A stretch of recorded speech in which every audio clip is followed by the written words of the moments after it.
traveling the globe, and we've sourced 27 startups to come here to each pitch as part of the Super League competition. So the way that the format will work, there will be 5 winners from EdTech X Africa, 5 winners from our European ecosystem events, as well as 6 winners from our annual awards that we run. And then we've also worked with 11 fantastic events who have all given us some of the fantastic startups and scale-ups from around the globe. And the way that'll work, it'll be 27 startups each. They each have 90 seconds to pitch, so it's going to be extremely quick fire. A lot of the events that you guys have already won, your semi-finals, you've had 5 minutes to pitch, which fell short, but now you've got 90 seconds. So we've asked them all to stand up on the side of the stage. They will come up, grab a mic. Music will play to stop them at the end of the 90 seconds. We'll welcome our judges on stage shortly. They will have 90 seconds to ask questions and an answer within that time frame as well. Once that time's up, it's gone. Music's up, off the stage, next startup. So you'll hear from 27 startups in 90 minutes.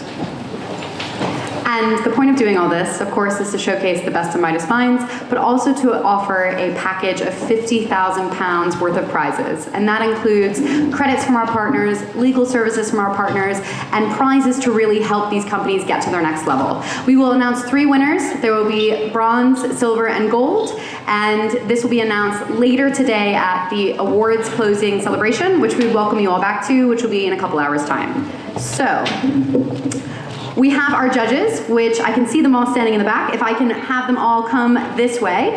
So we're really excited. It's a great group, a mix of investors, corporate leaders, and partners who are helping us power the prizes. So thank you so much for all of them. And the way that it'll work is that there are judging criteria.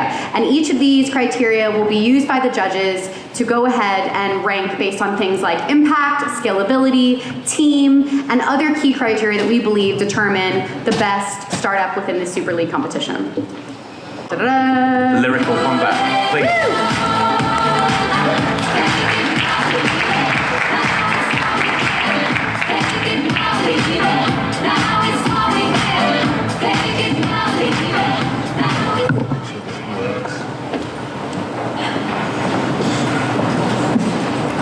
I'm Tunde Olatunji, founder and CEO of Lyrical Kombat, and we're using hip-hop to transform literacy education for young people. The world today for millions of young people looks like this. Frustration at school, boredom with content not relevant to them, and little space for their own ideas. With Lyrical Kombat, their world is transformed.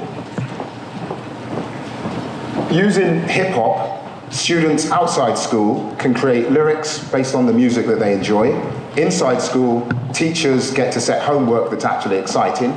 And writing lyrics is fun, fast, and requires creativity. Our software acts as a writing tutor. We're in pilot with a small number of schools, also in partnership discussions.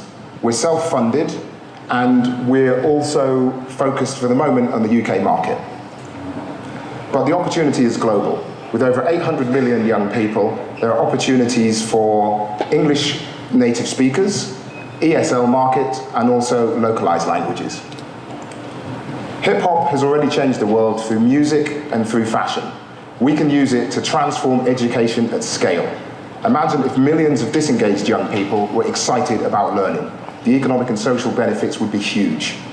But don't just imagine. With Lyrical Kombat, we have the team, technology, and tenacity to make that a reality. That's why Lyrical Kombat is unique.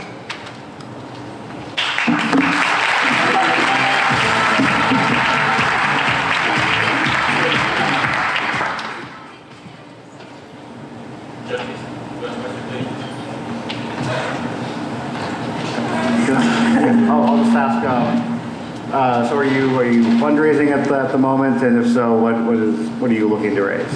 We're bootstrapped at the moment, and we have some commitments for initial funding, but we are talking to investors, so we're certainly interested, yes. I just have a question about how you're selling product to schools or to students. Is it sort of does it look like an LMS platform? What's the sort of? Do you think that does it look like like an LMS platform what is it? What No, it is looks like a B2C consumer app. Okay. So similar to something like Snapchat, the students will go in, log in with an existing account and have a personalized playlist essentially of artists that they already follow. And then they have lyrical challenges. They listen to 15 seconds of video, respond with their own lyrics, and it's scored automatically by an algorithm. Okay, thank you. I was wondering, what is your business model? How much will you charge? It's free of charge at the moment. We have B2C advertising from sponsorship, so keywords that students can use to get extra points. And also in discussing with schools, a B2B model would be for schools to be able to customize the content themselves.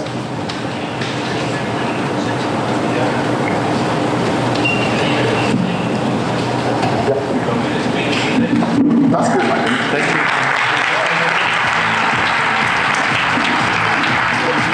Thank you. Okay, let's get to the holding slide, please, so we can introduce the next one. We've got touch surgery.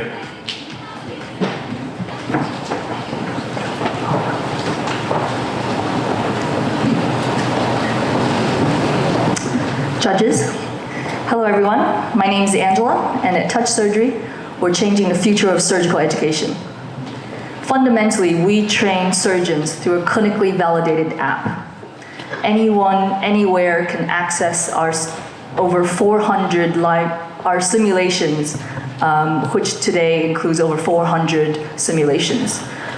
They do it for free, and they can learn workflows from the best surgical KOLs in the world. They can test and assess that they've attained a minimum level of mastery. Why do we work in surgery? Because surgical services and surgical education have not scaled. The old adage of do one, see one, teach one is still very much the status quo.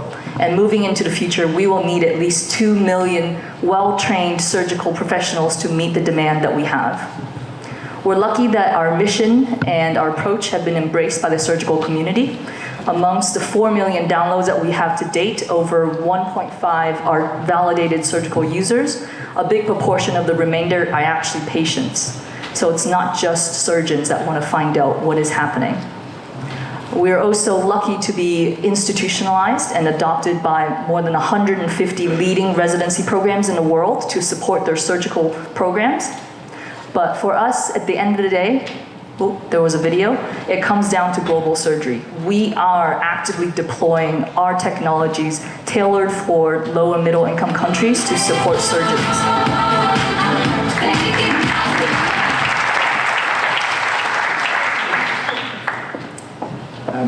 What is the business model behind your service? Who's paying for it? Yeah, so right now it's completely free to end users because we believe that good quality surgical education should be free at the point to consumer. We fund all of our activities by working with institutional partners such as medical device providers and pharma companies. How sticky are the consumers when they're using it? Are they downloading it once and then not using it again? No, actually, through our data insights, we've been able to see that surgeons actually use our product right before procedures. So it means that not only are they able to learn, but they're refreshing themselves right before they go into the operating room. With surgery, a really important aspect is sort of haptic feedback. Is that something that you offer? Is that something you're seeking to offer? Do you have any other experiences past just the screen? Yeah, good point.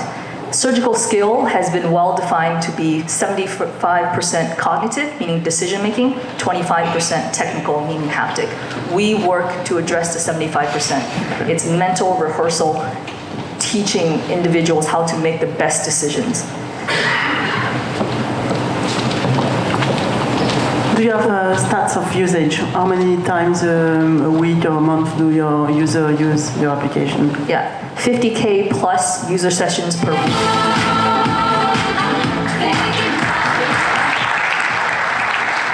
Thank you. Okay, up next, Ubongo.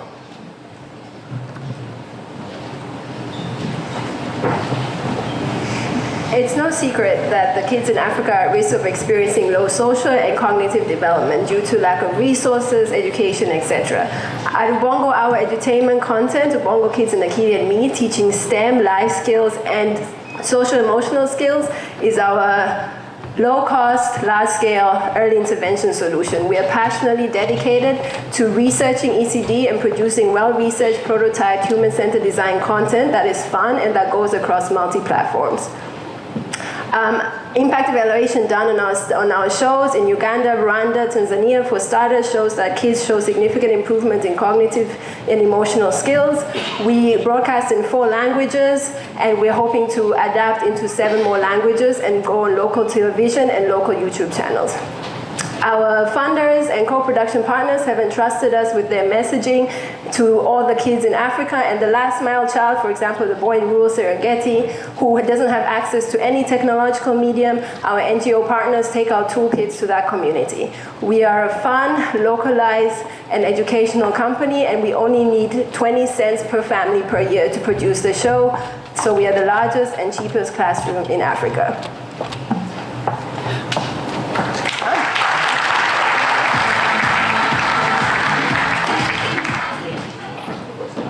Be sure about your team, the rest of the team, and the background. So I'm the Chief Product Officer. I have a background, a master's in visualizations and education. Our CEO is a social entrepreneur who has a background in STEM, and our CBO has an MBA and does all our business development. And the rest of our team, our majority is Tanzanians who are passionate animators, sound guys. Everything is made locally in Tanzania, just passionate about educating the kids. We have kids coming to our offices all the time, so they're part of our team. They grew up there, just testing the content on them.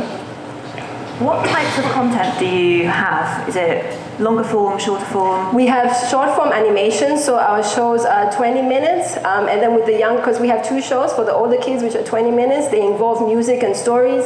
For the younger kids, they are 20 minutes compiled, but they're broken into shorter segments, so 2-minute songs on counting, 2-minute alphabet segment, etc. So we just break them up depending on what we see research says best. Do you have an estimation of how many people you've reached with your product? I maybe missed it in the... Yeah, it was on the slide. So we're in 11 million households right now, but that's the data that we can get. I know we cannot access a lot more data, geopoll from other countries, but from the countries we can access, that's the number we've gotten so far. Just one more question on the production, cost of production side. Are you making significant savings from having all the production in Tanzania? Because we are producing in Tanzania, we are making savings.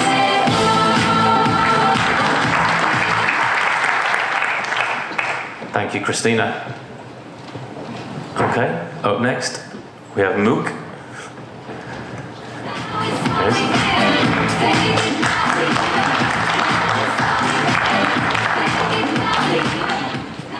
In fact, it is MyMooc. So I'm Paul, VP Growth of MyMooc from France. Let me tell you a short story. Once upon a time, employees were learning more and more on their own. Sorry, I missed. Once upon a time, employees were learning more and more on their own. Oh, I'm so stressed.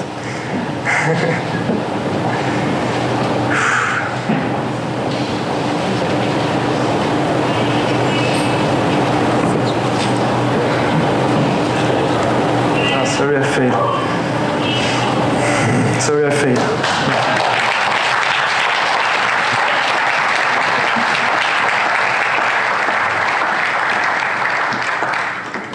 Okay, no problem. We can move on to the next one, please. Can we get back to the holding slide? Okay, next up we have Strawbees.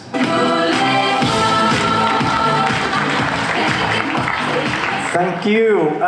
We're the Erics. I have him as a prop. So we founded Strawbees in 2015 after a successful Kickstarter in 2014, and we had our Series A final round last fall of $2.1 million. And the reason they invested us is our crazy team, and it's also growing, but also that we saw this, that everybody's been talking about here. We need to foster creative problem solvers that are able to collaborate and communicate and actually prototype and implement ideas, and currently that is very expensive. So we wanted to make a really, really fast-paced educational construction tool and coding system, so you can go through a little evolution of robots in the classroom experience. And it's also modular, so kids can go in from different angles to the same problem, which is really amazing. And then it's low cost because we ship the least amount of material on the planet to do the biggest learning experiences. We're even closing the loop now, so we have a fusing machine, we have a recycling machine to make the connectors, we're helping the UN spread awareness on the 17 Sustainable Development Goals, and this is where we're at. We're rolling out in around 40,000 schools now. It's a little bit blurry together with our distribution. 27 countries, and as I said, helping the UN share this stuff there. So that's that. Thank you.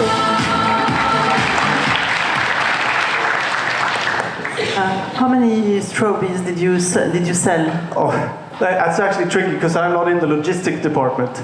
It's a crazy amount of kits because we vary from $2 per mini kit. The most common one is like $5. Like $15 actually. Yeah, up to $300 for a school kit. So it's a hard question. It's lots of them. We produced an insane amount of little connectors. Yeah. Is your primary customer schools or children, and how do you price it? So that's, I was running through that a little bit. It's both. It's been shifting towards school now because we realize that that's where it makes the most sense. They need to experience and do things rather than just talk about doing things. So, right now schools, $300 for a school kit, $600 for a robotic school kit. You've just raised money. What are you going to use the money for? It's actually to complete the team. So we expanded the team with what we needed, like CFO, great educators, and marketing. How do you cope with the fact that less and less countries, more and more countries will forbid the use of... It's great. Single-use plastic should be gone. This is where we use it durable over and over again. So we need to learn the value, the true value of materials. But we're also looking at a biological closed loop. We have technical closed loop. We're looking at the biological closed loop too. If you know cradle to cradle. Which countries are you going to focus your marketing efforts on? Right now it's the US.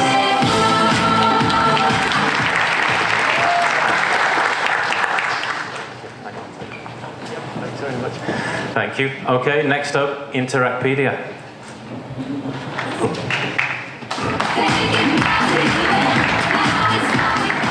So good afternoon, we are Interacpedia. We are a platform that's been reinventing that connection between universities and organizations.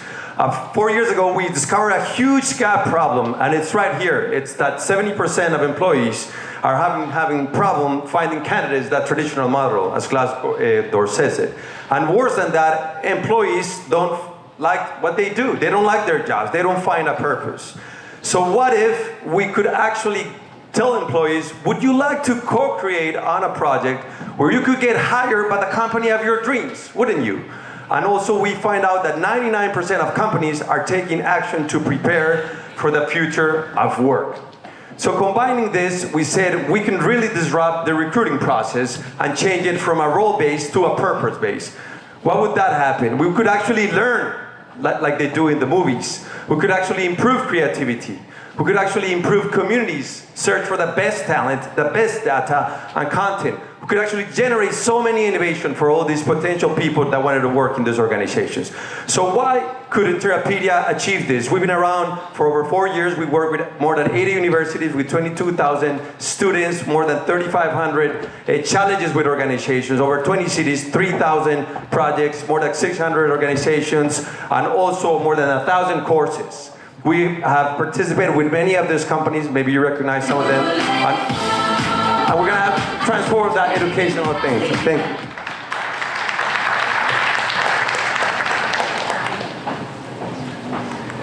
Just trying to understand exactly how the interaction works. So how are the sort of collaborative projects served to the people that are being recruited by the organizations that are recruiting them? Okay, great question. So our product is called Talent Pool. What we're trying to do is when people want to work for their dream corporation, we actually tell them to tell us why they're the right fit, and we actually do a screening process. So instead of working based upon your experience, they do it through a process and they set up a challenge. They respond to the challenge, and then the filter process begins for the organization to select the candidates, and eventually the interview is not an interview.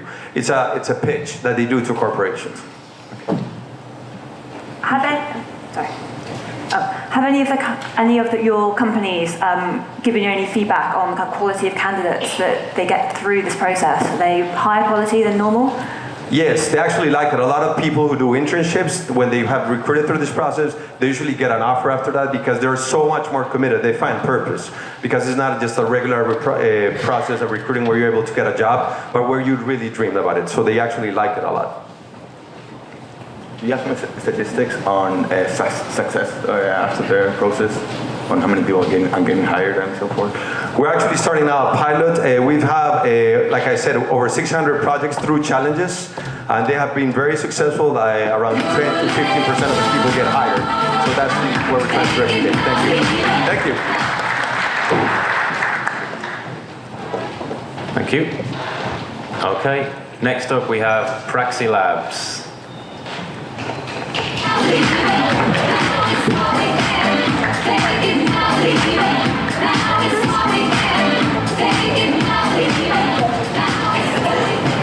Did you know that the dropout rates of STEM students is continuously increasing and is now reaching almost 60%? At the same time, the demand for STEM graduates is increasing. Just last year, more than 2.4 million jobs went unfulfilled in the US alone. And one of the main reasons for the dropout is the challenges facing traditional labs. Students face difficulty in the restricted accessibility. It's always a fixed amount of time, so no second chances, nor the ability to learn at their own pace. While universities do suffer from the very high cost of lab construction and maintenance, let alone safety hazards and ethical challenges that they need to overcome. I'm Khadija, the founder of Praxilabs, a platform providing 3D, interactive, engaging simulations for science students to be accessible anytime, anywhere, at an affordable cost, with no concerns to safety or ethical challenges. And studies have shown that using virtual labs, students became more proficient and familiar with the lab procedures and surroundings, leading to an increase in their performance by up to 60%, and their retention by 80%. In only 1 year, we got 10 education institutions using our labs, benefiting more than 20,000 students and resulting in over $280,000 in revenues. Finally, our labs not only help universities in developed countries to improve their students' learning outcomes and retention, but also those in emerging markets, which might not even have a real lab. And that's where we see our greater impact to provide an equal opportunity for science students everywhere. Thank you.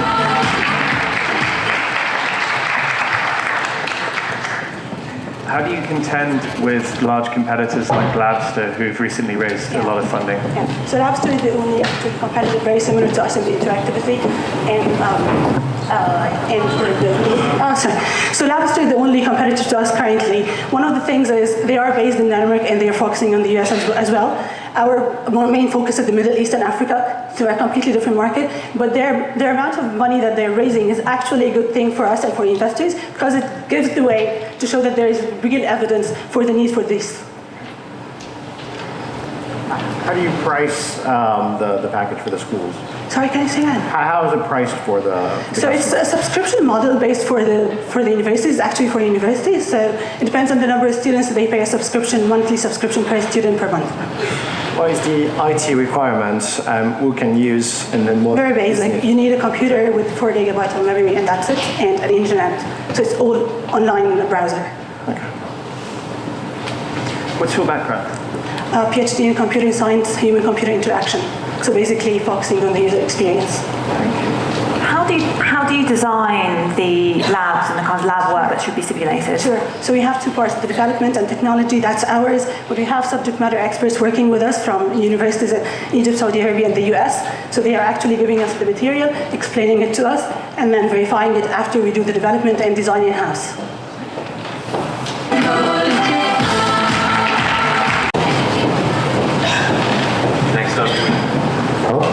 Next up we have Chris from Papervideo.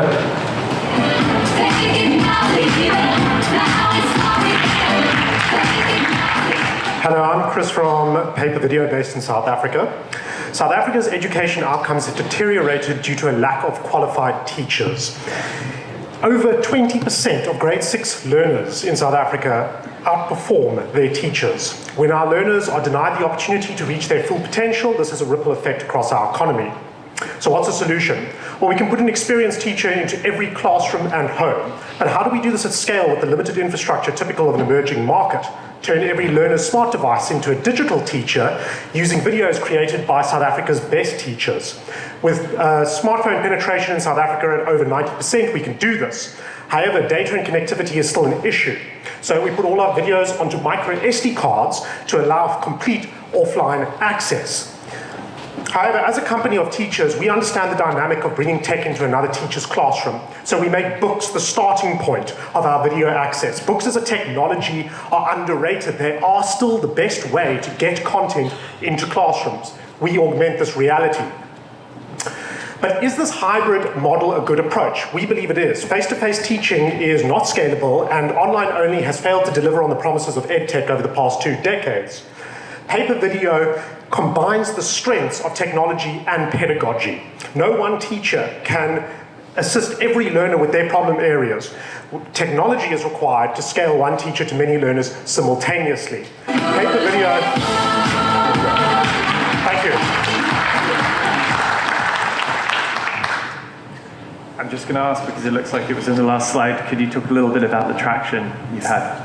Yes, we've had over 20,000 users since 2015. There is some churn in that as they leave grade 12, but we've got on average, it's about 5,000 active users per year.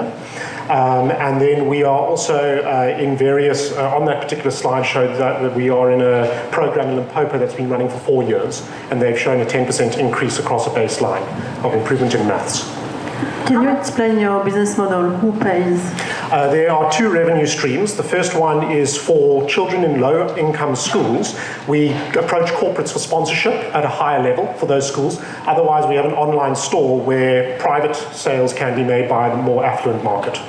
How much content do you have on there? Like how many years, for example, could a user use you for? Are you asking about how, what grades we cover? Or? Yes. Okay, so we cover grades 8 to 12. We have over 12,500 videos covering those grades, and our moat effectively is our rate of video production per year. We stay current with the curriculum. Who's the team behind the company? Who are you? We are a group of teachers. I'm the most unteacherly teacher because I only taught part-time. I've got a tech background, but the other 2 co-founders, they are full-time teachers. Where are you present outside South Africa? We're not based anywhere at this stage outside South Africa. We're still looking at deep watering in South Africa. Thank you.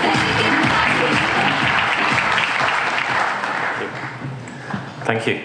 Okay, next one is Mygrants.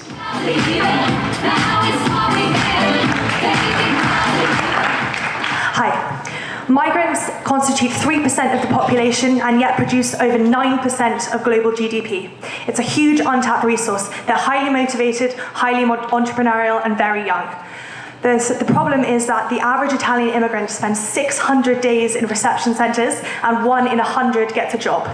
The solution to this is Mygrants, the first micro-learning app designed to provide immigrants with the tools with which to empower themselves and realise their potential. No one else is doing this.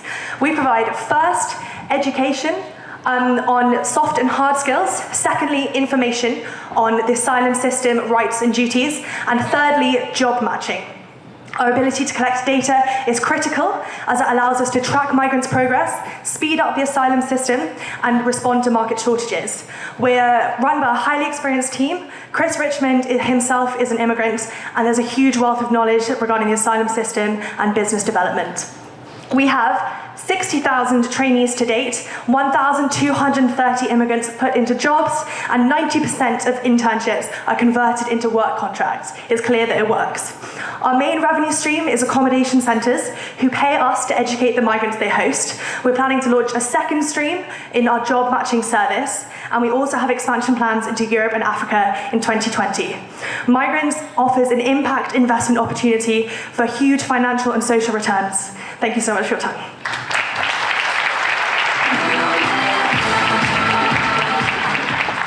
Just a question around the traction. You said that you've placed 120,000 migrants in jobs. Sorry, did I say that? I'm so sorry. Sorry, no, 1,200. Okay. Yes. And how are you measuring the the success, the rate of improvement over a baseline? That isn't really a baseline. So we assume they have no knowledge. So they have to show it to us, which is a really key aspect of our business. So it's not self-assessment, it's data run at every stage. But we can see it from our stats, so they're just more users. We have 60,000 users and we started in our first year we had 27, so we're growing.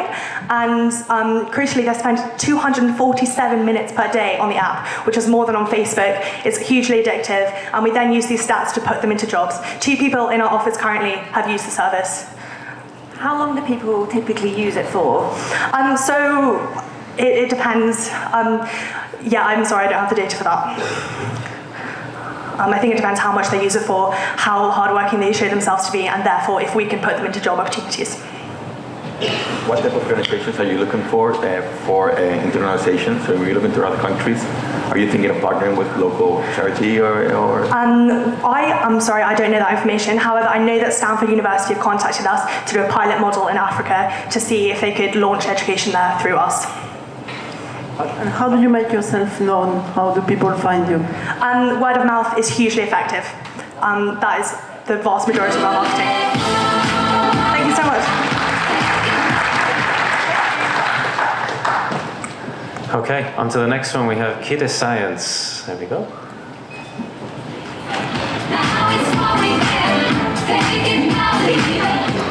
Imagine you are an early years teacher and someone comes to you and says that you need to teach science.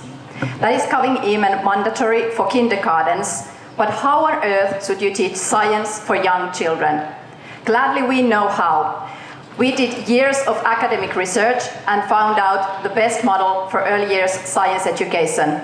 So we license our concept for the educators and we offer our content and peer support through online platform for teachers.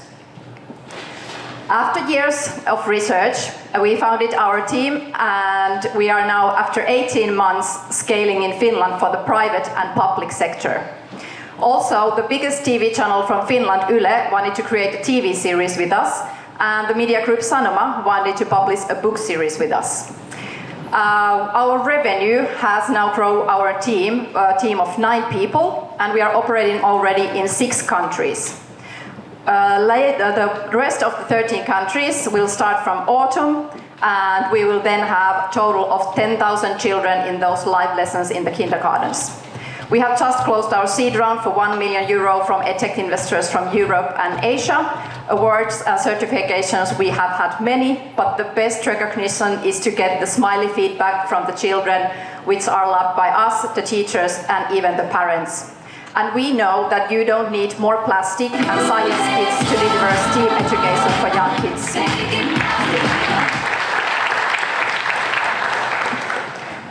Do you sell to schools or to consumer?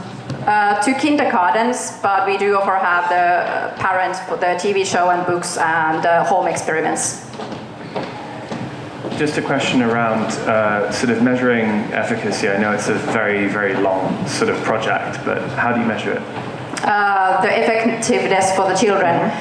We ask from the teachers and the parents the feedback that how they see the inspiring and engagement from the children, that they really want to learn more about the science and want to come back.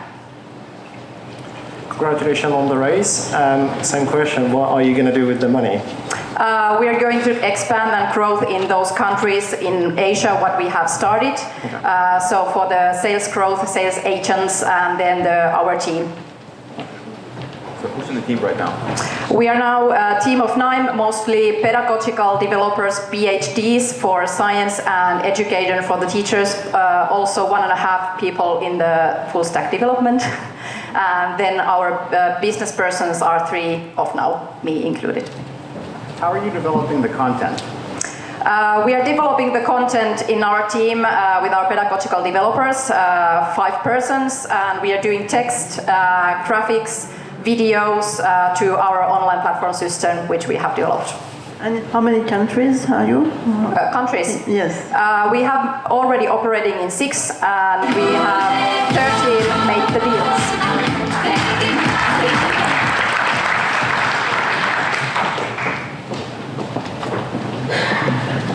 Thank you.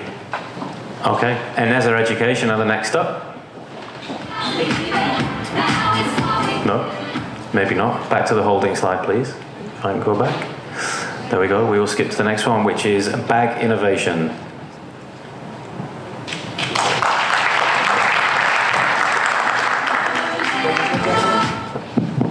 Ladies and gentlemen, bag innovation is bridging the gap between the academic environment and the business environment in Rwanda and East Africa. This is not my slide. Dan, bag innovation. Yes, bag innovation is bridging the gap between the academic environment and the business environment in Rwanda and East Africa. My name is Gabriel. I'm the co-founder and managing director of Bag Innovation. Bag Innovation has realized the problem of the massive skills gap between what the university is graduating and what the private sector and the market is looking for in terms of skills. And companies are currently spending way too much money on talent acquisition and entry-level training for the new graduates. Bag Innovation is an experience-based learning platform where university students get to acquire practical skills in their relevant fields by working with companies in their relevant sectors and getting rated and monitored on this throughout their university journey to make sure that they meet a certain level of market relevancy upon graduation, and work with creating a skills-based profile which is automatically connected to your future employer upon graduation. So far, we've been able to, and as well, we've also created a value proposition for our companies, of course, where they access tools for entry-level headhunting and for collecting data and business insights through our web platform. So far, we've been able to, in our pilot, access 5,000 users and hire 467 people. And we're currently expanding from Rwanda and going into Kampala by the end of this year. And we're now looking for strong and strategic partnerships to help us expand into East Africa with this model. Bag Innovation, we fill your bag with experience. Thank you very much.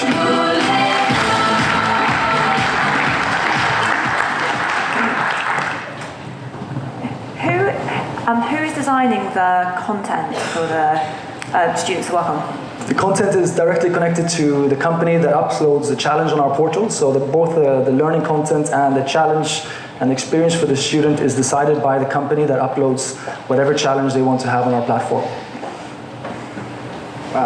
When scaling beyond East Africa, what are the plans there?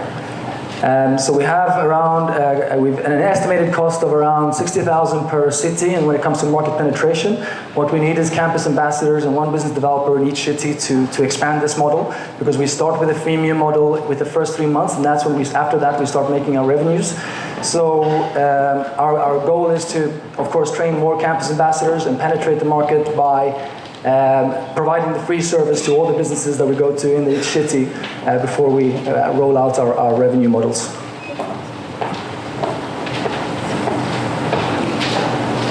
No, so I think going back to the previous question, do you have any specific geographies you want to cover, you want to approach in the future? We're targeting East Africa in the coming year, and then we're looking at the surrounding region, but we're looking at mostly Africa as a whole and not outside of Africa. Thank you very much.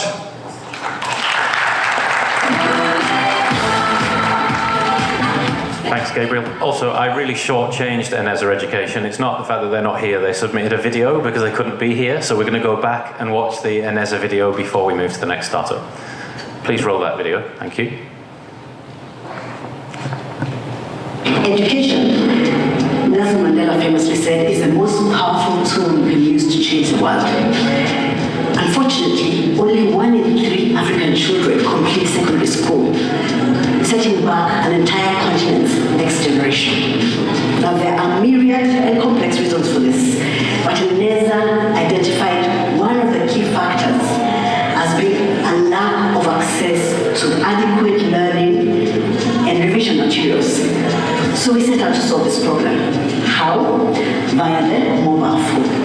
The good news is 90% of Africans have access to or own at least a 1G or 2G mobile phone. So Eneza seeks to leverage this unassuming conduit to reach learners across even the poorest segments of our society. What we do is digitize the curriculum in bite-sized modules and distribute these via SMS to any phone, however basic. For 2 US cents a day, learners can access all the content on Eneza, as well as ask our pool of teachers any questions that they might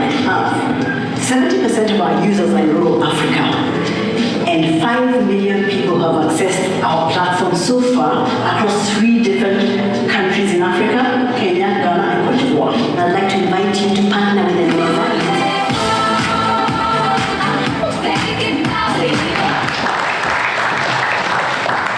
Right, next on to the, yes, yeah.